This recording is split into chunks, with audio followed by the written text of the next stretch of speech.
I consider it great honor and privilege, my brothers and sisters, to be invited as the guest speaker. Hello, beautiful people. Welcome to Good What Happens Today YouTube channel. They say Peter Obi is not known just for 4 people tweeting in a room. Right now, top politicians from the north have indeed agreed that we actually have 2 horse races, especially from the north, 2 horse races especially in the north, and that's coming from Peter Obi and Atiku Abubakar. But there is something they said about Peter Obi that is now giving Nigerians a lot of reactions and is causing Nigerians to wonder, what are we in for? No one's going to find out what it is.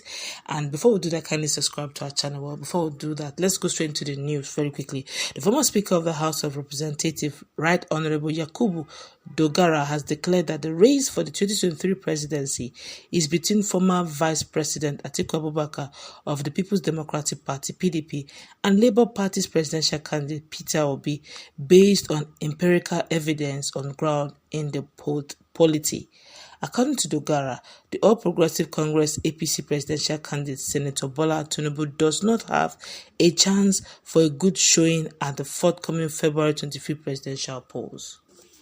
He added that the former Kano State Governor Musa Kongwaso of the New Nigeria People's Party (nnpp) has not carried out a nationwide campaign required for presidency.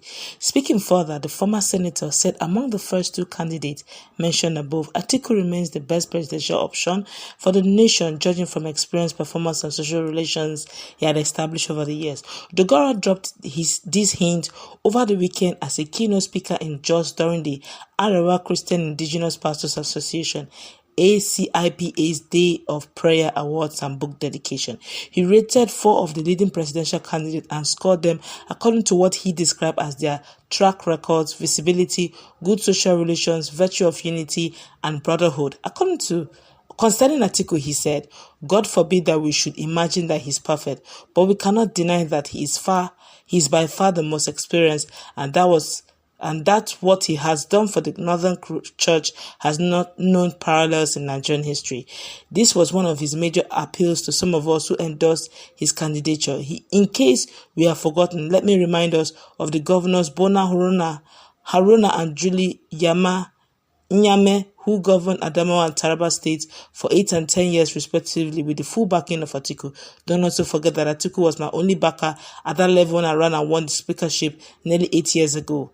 Dogara noted that Atiku said clearly then that since president is a Muslim and the Senate president was going to be another Muslim, if we must not spit on the legacies of Sardauna, and other founding fathers of our nation, the position of the speakers must go to the Christian. Atiku came under serious pressure to change his position, but he held firm to his conviction until we won the race. If that is not enough, a brother of ours from Chibok commanded me to always mention the fact that Atiku is the only leader amongst the candidate who offered full scholarship to the rescued Chibok girls. Now, he didn't stop. He sent me evidences and said, since a friend in need is a friend indeed, he will not only vote for Atiku, but also that the world hears it. Now, to make matters interesting, Dogara added that he is convinced that together they will provide the needed leadership. Now, he also said that on Peter Obi, Dogara said, as for the Labour candidate, I don't have much to say about him because I don't know him, and that's what scares the daylight out of me.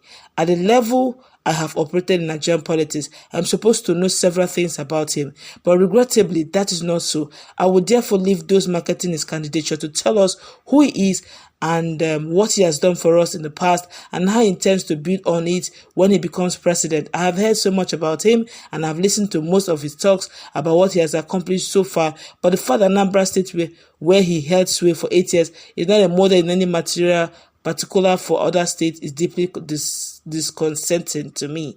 As for the nnpp candidate, I don't see any traction in his campaign, and I guess that he may have smelled the coffee too soon. He also continued, we also looked at the possibility of Labour winning the election so that we do not mislead the church.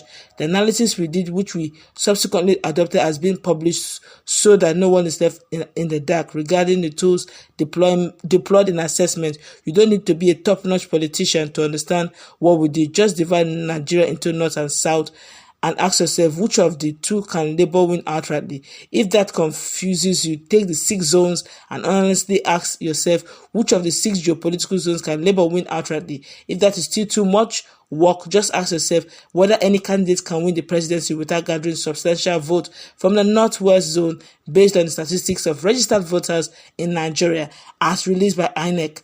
Can Labour garner 30 to 40% of the vote in the North and the Northwest zone and proceed to win massively in 3 other zones to coast to victory in the forthcoming election? That's the question, and all of us, even casual observers of the politics, know the answer to this question. We shouldn't be deceived by what we are seeing happening in Plateau and few other states.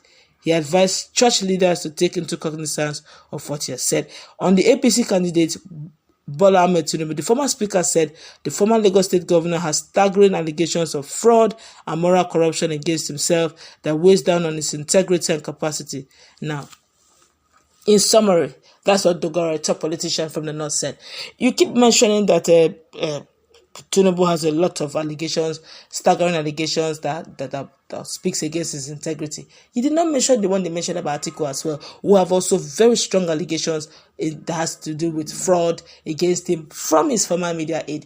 And he has been speaking and crying. In fact, as we speak, Senior Advocate of Nigeria, Kiyamo, who happens to be the spokesperson also of Bola Tinubu, have decided to take up the case personally so that Atiku Abubakar does not even win or even contest. Now, but that's a story for another time. For Peter Obi, what he said caught my attention. He said that he does not know anything about Peter Obi, and that scares him. The question is, if I'm a fraudulent, if I'm a corrupt politician, honestly, Peter Obi, his record should scare me. A man of integrity, a man who entered the seat of governorship in Anambra for 8 years. He never enthroned his daughter, he never enthroned his son, never enthroned his wife. He never told anyone in Miloko or my son Lokon. Okay, he did not give contracts to his siblings or his mantra has always been, his motto has always been, if you can take away corruption, you yourself are not corrupt, take away corruption from your family and people around you, corruption is solved by 50%. Can that be said about top politicians in Nigeria? If I'm a top politician and I'm corrupt, I ought to be scared of him, because if he will not eat, he will not allow me to eat. The chop mantra will cease.